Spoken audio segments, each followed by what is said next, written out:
So here we are. Now the car is reliable.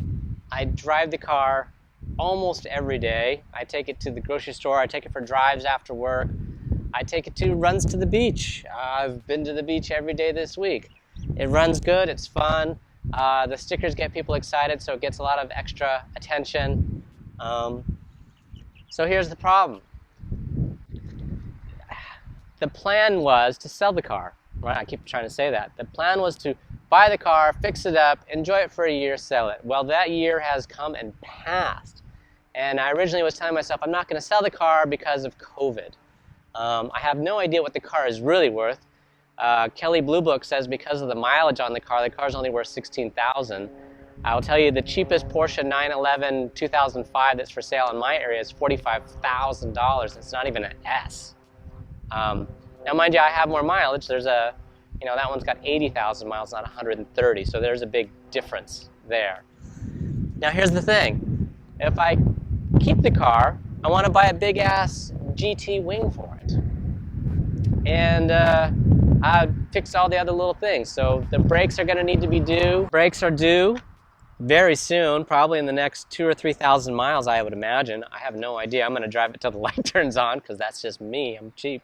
But it's going to need rotors, pads, sensors, all the way around.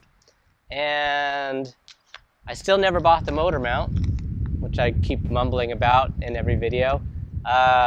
2 motor mounts can range from $300 to $600 for just stock replacements. I don't need to put anything racing in it. Car runs good, it's smooth, it's quick. It actually is pretty stiff. When I took it to the dealership, they checked out the shocks and said, no, these shocks are good, which is kind of shocking for 130,000 miles, and they're original shocks. And they're stiff, and you put it in sport mode, and it gets really go-kart. I'm kind of thinking about the front tires. They have a date code from 5 years ago, so I worry. What do I mean? It stopped burning oil? Well, I've put now 6,000 miles on this car. The first 5,000 miles were all hit and miss, and the car used to burn a quart of oil every 1,000 miles. Yes, that's what I said. 1 quart of oil every 1,000 miles. And so this last time I did the oil change on the car, I've now put over 1,000 miles, 1,100 miles on it to be specific after today. And it's only burned or consumed or leaked, but it doesn't leak, 1/4 of 1 quart of oil. So what do I think has changed? And what could this mean for somebody else? All right, let me get comfortable. So this is what I think happened. When I bought the car, it had a bunch of deferred stuff on it, not just the blown motor. Oh, God. But the last time, when I gave up on, couldn't figure out the difference between the left and right bank thing running out of thing, and I wasn't sure, I brought it to the Porsche people, and the Porsche people found the secondary air injection pump wasn't working, and they're so funny because I didn't believe them when they said there was carbon in the exhaust. And when they cleaned out the ports, it fixed everything. The car runs, magic. I think what was happening before is the cold air injection system wasn't running, the extra fuel wasn't being burnt, the car was running rich, and that extra fuel was getting contaminated into the oil, breaking down the oil, and it was burning oil. I originally was just thinking, oh, well, it's a high mileage motor. The valve seals, or these little brass seals, wear out, and then the oil seeps in through the valves and the car burns oil.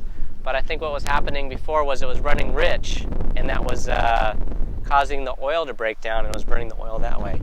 So it's kind of interesting now because when I had the car before, it was a quart of oil every 1,000 miles. I was really shocked the first 1,000 miles that it was out of oil.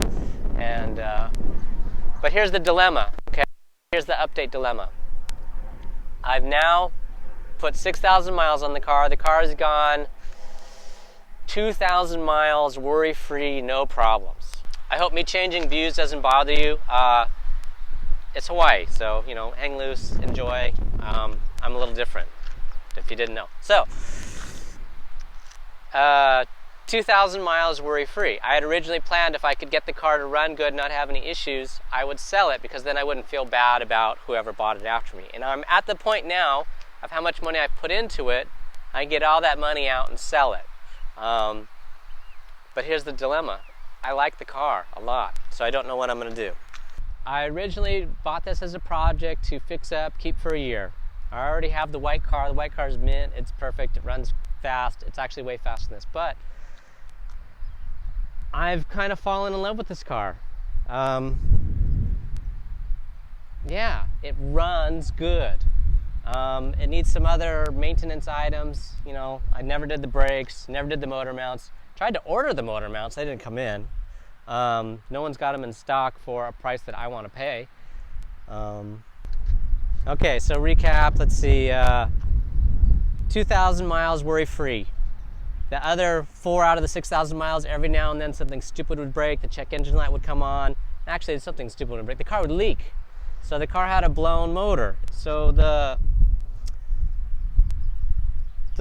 oil cooler, so these cars are the first generation, or this engine is the second generation because of the M97 engine. They're oil cooled, so air cools the oil. This one, it's liquid cooled, so it has coolant that runs through part of the block and the heads, and there's an oil cooler, a heat exchanger, where oil and coolant mix and it cools the oil. Well, that failed, and under high pressure, the oil went pushing through the system, and the rubber on the car doesn't like the petroleum products, and so it caused a lot of those products to weaken and fail, and I kept getting stuck. Yes, I said wing. So this factory spoiler lifts up and down at 70 miles an hour to help prevent the car from doing an airfoil thing and lifting the back of the car up. Instead, it comes down and it pushes the car down. Now, I've got a connection to get a Chinese replica of a GT4 wing. Now I've got a connection to get a fiberglass lid with a little thing and a little scoop and a big ass GT4 wing, like a bench.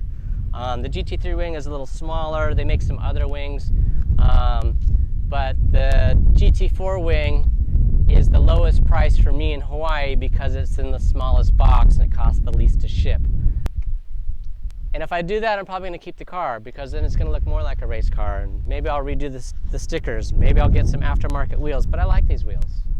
I've had some thoughts to do aftermarket wheels. I mean, I really like these wheels, but I've seen some aftermarket wheels that one of the guys at the local clubs was selling, which are really nice. So these are 19s. He's selling some 20s with brand new Michelin Cup Sports on it. So that might be good. And then this generates the other problem. So if I buy that big ridiculous wing, do I change out the bumper or I just get the bumper touched up because I want to get all these little imperfections in the paint fixed, and I could probably get them painted at the same time. I'm sure I could just take this bumper off and just give it to them and get it painted for the least amount of money, and probably do the back bumper at the same time, or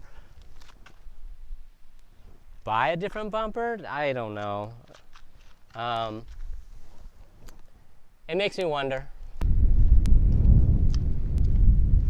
So that's kind of my simple update on where we are. Magically, the car no longer burns oil.